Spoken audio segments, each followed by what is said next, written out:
bienvenue dans votre émission. Bienvenue dans votre émission. Bienvenue dans votre émission. La Réunion les Lalles. La Réunion les Lalles. La Réunion les Lalles.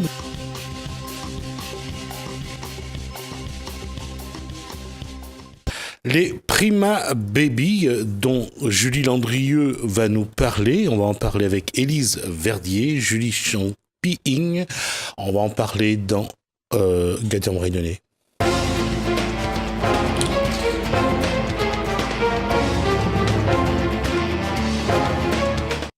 Ces fameux Prima Baby. Bonsoir Julie Andrieux, bonsoir à Élise Verdier, bonsoir Julie Chang-Pi-Ing.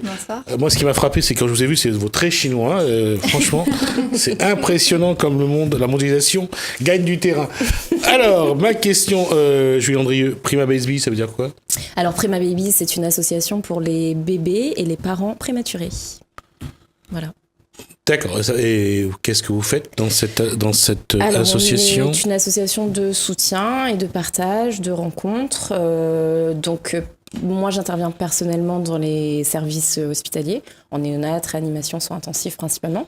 Et je vais en fait parler aux mamans et j'essaye de leur apporter mon aide, un peu d'amour, un peu de soutien aussi. C'est du coaching?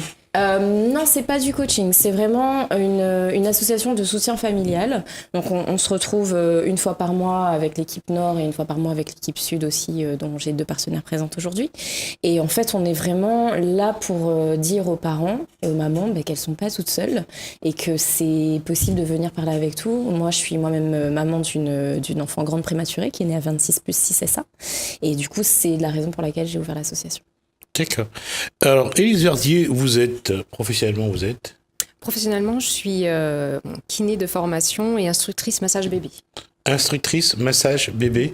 Aujourd'hui, c'est des gestes à apprendre aux mamans et aux papas, je pense aussi quand il y en a, pour pouvoir faire ces massages. Alors, pour pouvoir faire des massages, chez les enfants prématurés, on va plutôt parler de toucher nourrissant, de te pré-toucher.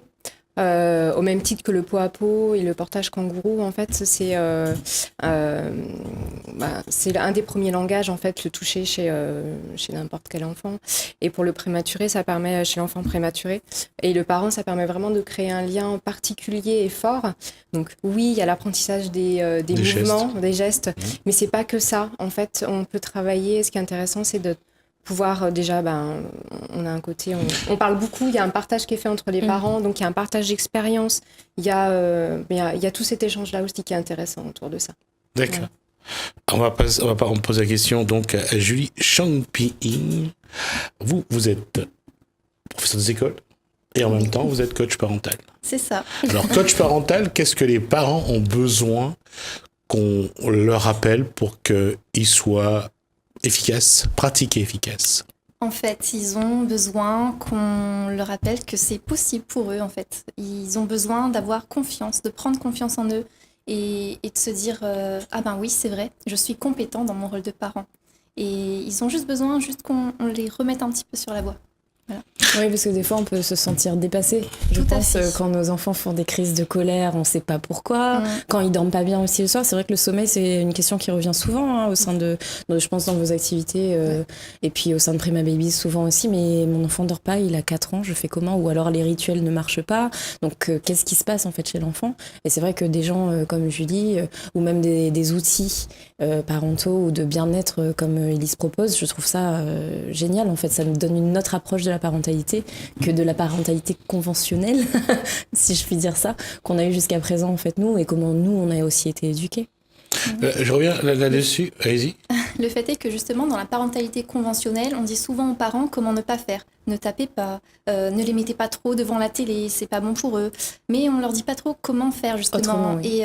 Et c'est très important et c'est aussi en ça que j'interviens. Je leur offre des outils, je les accompagne selon leurs valeurs en fait. Voilà. Vous arrivez à partir de ce que vous voyez du comportement de l'enfant en classe, à savoir comment ça se passe à la maison ou pas? Ça arrive. On ne dévoile pas ses outils. Exactement. raison. Non, c'est pas ça, mais c'est vrai que je suis pas très à l'aise à discuter de comment ça se passe en classe. En fait, je travaille avec des enfants en situation de handicap, donc c'est vrai que c'est complètement différent. Des enfants qui ont des troubles des fonctions cognitives, donc c'est vrai que voilà, c'est pas la même chose. C'est pas le même travail. C'est pas le même travail, d'autant qu'aujourd'hui, tout ce qu'on appelle dysfonctionnement en termes de comportement, de toute façon, aujourd'hui, comme ils sont un peu plus, ils mettent un peu plus de temps dans l'apprentissage, que ce soit au niveau du calcul, de l'orthographe ou de la lecture, c'est assez complexe de savoir si c'est un trouble ou si c'est un retard, je suppose. Pour vous? Alors, du coup, que ce soit en trouble ou en retard, c'est pas trop à nous, professeurs, de le diagnostiquer. Ouais, mais malheureusement, si vous ne diagnostiquez pas, en tout cas, si vous ne mettez pas les parents sur la piste pour aller voir un spécialiste, personne ne va le faire. C'est vrai que dans l'éducation nationale, on joue un rôle important là-dessus, et ça c'est clair. Souvent, on aiguille les familles et tout en restant à notre place de fonctionnaire de l'État, on essaye de les guider le plus possible vers ce qui est le mieux pour leurs enfants. Ça, c'est clair. Alors, ma question aujourd'hui, puisque vous êtes partenaire, comment vous travaillez justement sur cette posture? Comment vous faites pour partager votre savoir et pour optimiser, justement, en mettant ensemble vos connaissances? C'est quelle question j'ai posée là? Alors, au sein de Prema Babies, je pourrais parler de ce que moi, je pourrais proposer aux parents dans l'association Prema Babies. Ce sera des ateliers de parents, en fait, où on pourra faire de la libération de parole, où les parents pourront être accueillis, en fait, dans leur souffrance, parce que Julie parlait lors d'une précédente émission de la souffrance que ça pouvait générer d'accueillir un enfant prématuré. En plus de tout le bonheur et de l'amour que ça apporte dans une famille. Voilà, mais c'est fou parce que c'est marrant que tu mentionnes ça parce que y a un de mes cousins qui était venu nous voir à l'hôpital et bien sûr il pouvait pas avoir la puce à l'époque et il me dit félicitations quand même. Je lui dis mais pourquoi quand même, tu vois? Et c'est intéressant que tu le soulèves parce que c'est vrai qu'il y a des gens qui sont pas ils se disent mon Dieu mais là qu'est-ce qui se passe, un enfant prématuré il est en couveuse, est-ce que je dis félicitations ou pas? C'est-à-dire que je pense que l'individu à ce moment-là intègre aussi qu'il peut y avoir de la souffrance chez la mère. Bien sûr. Et c'est pour ça que voilà, le je quand même pense qu'il y a le côté empathique, puis il y a juste vraiment sincèrement le côté je sais pas quoi dire en fait pour t'aider à traverser cette épreuve. En gros. Et je pense que ça, c'est une des raisons pour lesquelles j'ai eu ce genre de réflexion. Enfin, je dirais pas de réflexion, de commentaire. Mais c'était pas du tout un commentaire malveillant. C'était un commentaire bienveillant, mais maladroit. Voilà, en me disant... C'est pour ça que je crois qu'on est passé de la pensée positive à la psychologie positive, parce que avoir une psychologie positive, c'est un peu mais plus c'est utiliser la bonne terminologie au bon moment et y mettre l'intention et l'émotion qui va avec. Donc c'est pas forcément évident pour tout le monde de combiner les trois au même moment, mais c'est possible. Et ça se travaille, c'est quelque chose qui se travaille. C'est comme la communication, ça se travaille. C'est pas quelque chose qui est forcément inné chez tout le monde, mais qui peut devenir quelque chose de facile et d'automatique au final. Pour vous, ce travail d'équipe que vous menez, comment vous le faites? Et je reviens à ma question de tout à l'heure, pour vous embêter. Moi, je peux commencer, mais je vais vous laisser après. Vous avez chacun plus ou moins une tâche à faire. Et comment vous le combinez? Comment vous vous entraidez? Et comment ça amène un résultat? Déjà, on se connaît bien, donc ça aide vraiment beaucoup. On s'est rencontrés il n'y a pas très longtemps, mais le courant passe vraiment tellement bien que du coup, on se textote, on se WhatsApp, et voilà. Donc du coup, voilà, le feeling est déjà installé. Donc honnêtement, moi, ça me paraît évident. Je travaille avec elle, je sais, et pas que, d'ailleurs, il n'y a pas qu'Élise, il y a aussi d'autres partenaires. On est 12. Voilà. J'ai 12 partenaires aujourd'hui. 12 femmes. Voilà. 12 femmes. Ouais. Et 15 bénévoles. Voilà. Que des femmes. Ouais. J'ai pas fait exprès, mais j'ai pas fait exprès. C'était aucunement un reproche. Ah non, mais pas du tout. Pour moi, la cohésion qu'on crée ensemble, elle est impressionnante. J'ai fait un constat que c'est plus facile de travailler entre vous. Et ce qui est un paradoxe, parce que généralement, c'est pas le cas. On aimerait avoir plus de papas, c'est vrai, franchement, on le dit souvent, hein, j'aimerais beaucoup avoir plus d'hommes, ce serait bien pour équilibrer un peu, mais c'est vrai qu'on a cette énergie féminine, elle est puissante, et puis elle est créatrice, et puis je sais pas, mais peut-être que les mamans se sentent peut-être un petit peu plus investies, en sécurité, j'allais dire, de parler avec une autre femme que de parler avec un homme qui aurait vécu la même situation. Parce que la femme comprend plus vite, parce qu'elle ressent les mêmes choses. Ressent plus, voilà. Pas comprend, mais ressent. Parce que comprendre, c'est différent. On peut comprendre, mais pas forcément être empathique et ressentir la chose. Et on peut ressentir et ne pas comprendre aussi. Donc il y a la compréhension et le ressenti qui vont de pair, en fait, là. dans notre contexte. Alors, quels sont les cas que vous traitez généralement ? Je vous écoute pour les massages, par exemple. Oui, pour les massages. Alors, ça va être des enfants qui sont sortis de l'hôpital, en général, qui viennent avec leurs parents sur des ateliers. Donc, moi, j'aime bien les ateliers en groupe parce qu'il y a vraiment ce partage d'expérience, en fait, qui se fait. Ça, c'est sous forme de 5 ateliers parce qu'on prend le temps, en fait, de faire déjà chaque partie du corps. Mais j'insiste vraiment, il n'y a vraiment pas que ça. On va parler aussi des sujets qui intéressent la parentalité, l'enfant qui est arrivé. On va parler des pleurs, on va parler du sommeil, on va parler des hormones du bien-être, l'ocytocine. On va parler de tous des bienfaits du massage qui vont permettre de prendre du poids, favoriser l'immunité, aider au sommeil, créer des liens qui vont être aussi avec la fratrie. Il y a la possibilité aussi des frères et sœurs qui massent bébé. Donc voilà, il y a tout ça qui se met en place. Et au sein de l'hôpital, on va voir comment c'est possible. Voilà. On a une réunion le 27 mars dans le Sud, justement, et j'étais en train de dire à Élise, juste avant l'émission, que ce serait, je trouverais intéressant de mettre en place des ateliers de massage bébé juste avant que les mamans sortent de la néonate. Donc vraiment pour les bébés qui sont déjà sortis de la couveuse, qui sont en berceau, qui vont sortir dans les quelques jours qui suivent, et proposer un atelier découverte éventuellement au sein de la néonate au CHU de Saint-Pierre, ce serait super. Une question va paraître peut-être un peu étrange, mais pourquoi un bébé a besoin d'être massé ? Pourquoi un bébé a besoin d'être massé ? Alors, il a surtout besoin d'être touché. Voilà. Il a vraiment besoin d'être touché. Alors, le sens du toucher apparaît très, très tôt, en fait. Pendant la grossesse, c'est entre 7 et 9 semaines. Le sens du toucher est déjà présent. Et c'est le sens du toucher qui va nous rester jusqu'à toute notre vie, jusqu'à la fin, en fait. On peut perdre la vue, l'ouïe, l'odorat. Mais le toucher restera vraiment jusqu'à la fin. Et c'est le premier qui se met aussi en place in utero. Et c'est vraiment par là qu'on peut communiquer avec l'enfant. Et ça permet vraiment je parlais tout à l'heure de sécrétion d'hormones du bien-être, donc on va avoir diminution des hormones de stress type cortisol, on va vraiment améliorer les soins pour les enfants en fait. Dans les couveuses, il y a souvent des soins qui sont là et des environnements qui peuvent être stressants. Mais voilà, il y a beaucoup de choses qui sont mises en place au niveau des équipes médicales. Les parents sont très présents. Je pense qu'il y a le pot à pot qui est mis en place et qui est très important. Oui, et puis les bains le matin. Ça, c'était très important pour moi parce que le pot à pot, c'est bien, mais en fait, de pouvoir faire des gestes d'interaction avec l'enfant. Et c'est là où je pense que le massage bébé se rejoint beaucoup.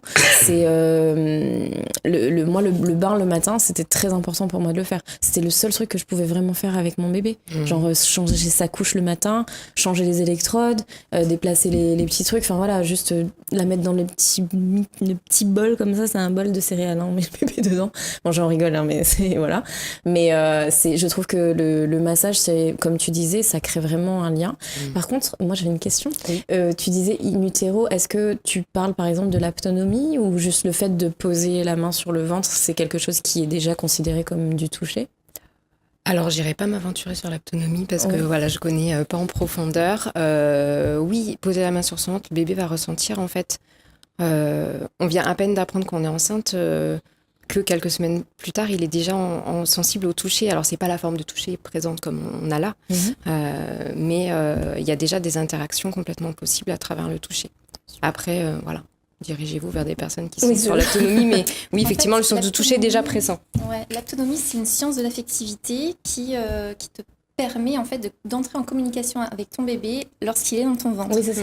Et en fait, ce qui permet au papa aussi de pouvoir avoir une relation avec... Exactement. Et en fait, il est possible, avec l'autonomie, de communiquer d'une manière vraiment extraordinaire avec ton bébé. Moi, je l'ai expérimenté. On l'a expérimenté en couple. Moi, je l'ai fait, mais j'ai pas eu le temps de finir. Ouais.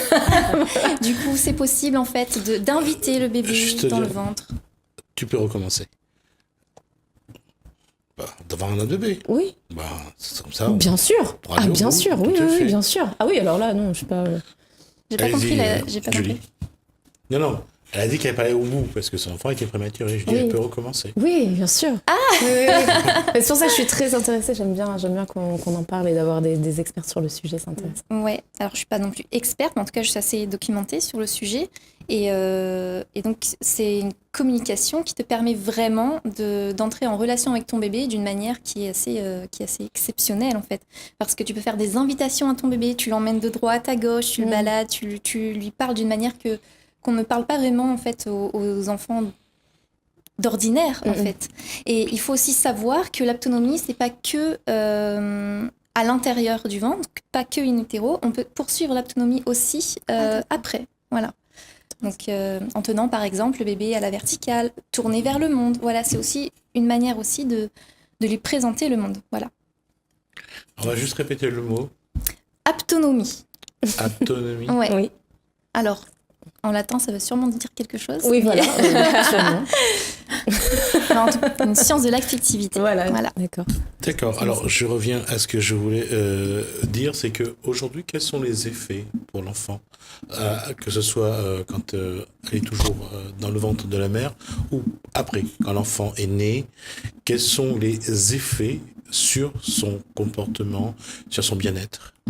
Les effets de quoi? D'avoir commencé à prendre soin, à communiquer avec lui avant, comme vous venez de le dire, d'être vraiment présent et en fait de commencer déjà à être proche. Quand l'enfant naît, est-ce que ça se voit sur son comportement, ce bien-être que vous lui apportez à l'intérieur du ventre de sa mère? En fait, les neurosciences ont prouvé que lorsque le bébé reçoit de l'amour, de la tendresse, les câlins, les caresses, tout ça, ça lui permet d'avoir un développement cérébral bien meilleur que s'il n'avait pas reçu en fait tous ces soins, parce que ce sont des soins aussi, hein, c'est du maternage proximal, on devrait même dire parenting, proximal, parce que c'est pas que les mamans en fait qui le font, et heureusement. Et du coup, ça leur permet en fait d'avoir un bon développement cérébral, voilà, et donc de bien grandir. Je le dis entre guillemets parce que c'est pas parce que on n'en reçoit pas qu'on grandit mal. Voilà, c'est important de le souligner aussi. D'accord. Et aujourd'hui, vous avez traité combien d'enfants, combien de personnes vous sollicitent dans ce que vous faites? Moi, j'ai au moins 2 à 3 personnes par semaine qui m'écrivent ou qui m'appellent pour parler soit de leur accouchement récent, soit pour devenir bénévole de l'association, soit pour devenir partenaire. Hier, j'ai fait la journée des femmes à Saint-Denis pour présenter mon organisme de formation. Et puis, en fait, la moitié du temps, j'étais en train aussi de parler de Prema Babies parce que j'ai eu beaucoup de partenaires qui sont venus me voir. Il y a eu, comme j'ai une bonne communauté Instagram aussi, il y a pas mal de gens qui me suivent, qui sont venus exprès pour me rencontrer hier pour l'association, en proposant soit leur temps, soit leur expertise dans un domaine spécifique. Donc oui, pratiquement toutes les semaines, j'ai du monde qui m'appelle. Après, il y a encore énormément de choses à mettre en place, hein, comme les filles le savent. J'aimerais avoir plus de présence, j'aimerais avoir une permanence dans les CHU, par exemple, avec une salle dédiée à Prema Babies où les partenaires se relaieraient, en fait, pour proposer leurs services, par exemple. C'est un exemple. Pareil dans le Sud. Donc, vraiment intervenir de plus en plus sur les services néonates. Mais là, par exemple, pour les 3 prochains mois, j'ai déjà calé des dates de rencontres avec les mamans, mais dans les services spécifiques à Saint-Denis et à Saint-Pierre, avec mes bénévoles mamans qui ont vécu aussi des accouchements prématurés difficiles. J'en ai qui ont perdu leur bébé aussi, donc de pouvoir partager tout ça, c'est important. Et après, pour les filles, je sais pas, dans vos activités respectives, combien de parents ou combien d'enfants vous suivez? Alors pour le massage bébé, en fait, je propose... En général, il y a un atelier tous les 2 mois qui se met en place parce que c'est 5 séances en fait qui permettent vraiment, donc je disais, d'y voir les différentes parties du corps, traiter de différents sujets, laisser le temps aux parents de tisser des liens entre eux pour pouvoir partager dans la confiance et la bienveillance leurs expériences, ce qui se passe avec leur bébé. Donc ça fait, disons que ça fait, il y a 5 familles par atelier en général, voilà. Donc ça permet d'avoir un petit groupe sympa. Et l'idée, c'est de pouvoir se retrouver, refaire un goûter à quelques mois, regrouper les parents pour pouvoir de nouveau partager leur expérience, que ce soit autour du massage et avec leur enfant et leur expérience du parentage, voilà, du parenting. Du parenting. Et là aussi, il y a ces effets positifs au moment, c'est-à-dire ça soulage vraiment le bébé, tous ces massages les massages qu'on fait. En tout cas, il faut que ça soit bien fait. Et je le dis souvent, quand un bébé vient de naître, en tout cas en ce qui me concerne, j'ai peur de le toucher, j'ai peur de le casser. Tellement on voit que c'est fragile. Aujourd'hui, les parents quand on leur apprend le massage, ils arrivent à le faire, ils arrivent vraiment à faire un bon résultat sur... Alors, avec leur enfant, l'idée c'est vraiment, comme disait tout à l'heure Julie, c'est que on a besoin d'être mis parfois en confiance quand on est parent. On est vraiment là, en fait, en soutien pour pouvoir vraiment les encourager à, avec de leur façon à eux, donner de l'amour à travers les mains. On est vraiment là-dessus. Et bien sûr, on va guider. Alors, c'est pas des massages thérapeutiques, hein, même si ma formation de base est kiné. On n'est pas sur des massages thérapeutiques. Et quand même, on voit des effets. Donc, les neurosciences affectives font qu'on voit qu'il y a un meilleur développement, enfin, en tout cas, un développement favorisé, ne serait-ce qu'au niveau de l'hormone du bien-être, de l'ocytocine que je citais tout à l'heure. On a aussi des effets, on va favoriser la détente, donc on va favoriser un petit peu le sommeil. Alors c'est pas garanti, hein, on va faire dormir un bébé, non, c'est pas aussi franc que ça. Aussi, mais on va vraiment aider ça. Oui, au niveau des gaz coliques, en tout cas où les parents sentent que les enfants sont gênés au niveau du ventre parce qu'il n'y a pas de consensus sur les coliques, donc je vais être prudente par rapport à ça. Mais voilà, il y a des soulagements au niveau digestif. On peut avoir des soulagements quand les dents commencent à pousser, donc là on est un petit peu plus loin. Quand il y a eu des soins, on va pouvoir aller effacer des mémoires, c'est-à-dire souvent on vient prendre des glycémies ou faire des tests à l'hôpital, souvent au niveau des sous-pieds. Donc on vient effacer les mémoires qui peuvent être traumatiques pour les bébés avec des massages tout en douceur. On va vraiment être d'abord dans du toucher. On encourage les parents, en tout cas en tant qu'instructrice, à être à l'écoute des bébés. Voilà, on va leur demander leur permission pour les masser, très important, et ils nous répondent. Voilà. D'accord. Dernière question pour pour Julie. Oui. Le coacher les parents, c'est quelque chose qui donne des résultats, parce qu'on sait que c'est pas facile de changer les gens qui ont un certain âge. Bien sûr. En fait, ça donne des résultats à partir du moment où le parent a envie, en fait, d'avoir un changement dans l'évolution, en fait, de sa famille. D'accord. En tout cas, pour vous, Julie Andrieux, pour rejoindre votre entreprise, on va rappeler son nom. Prima Babies. D'accord. Une association. C'est une association, pardon. Aujourd'hui, c'est sur les réseaux sociaux, c'est sur... Ah oui, on est partout. Oui, je suis on est très présente sur Facebook principalement. On a aussi un très joli Instagram avec plein de jolies photos qui expliquent bien un petit peu le pourquoi de Prima Babies et puis les partenaires, ce qu'elles font. Et j'avais fait un petit visuel aussi pour la journée de la femme pour montrer toutes ces femmes qui m'entourent. Je faisais pleurer quand j'étais en train de faire le visuel en me disant mais waouh, au bout de 2 ans et demi, je me dis je suis vraiment bien entourée. Voilà, beaucoup de cohésion, beaucoup d'amour, c'est super. D'accord. Voilà. En tout cas, merci Julie Andrieux. Merci également donc à Élise Verdier. Merci à Julie Champigny. Donc, vous êtes donc de Prima Baby. Donc, j'espère que ces informations vont vous donner envie d'avoir des enfants. En tout cas, il y a des gens qui souhaitent vous aider pour au moins du début, pas à la conception, mais du début à la fin. En tout cas, merci mesdames de toutes ces informations. Merci à vous de nous avoir suivis. Bienvenue dans votre émission. Bienvenue dans votre émission. Bienvenue dans votre émission. La Réunion Léla. La Réunion Léla. La Réunion Léla.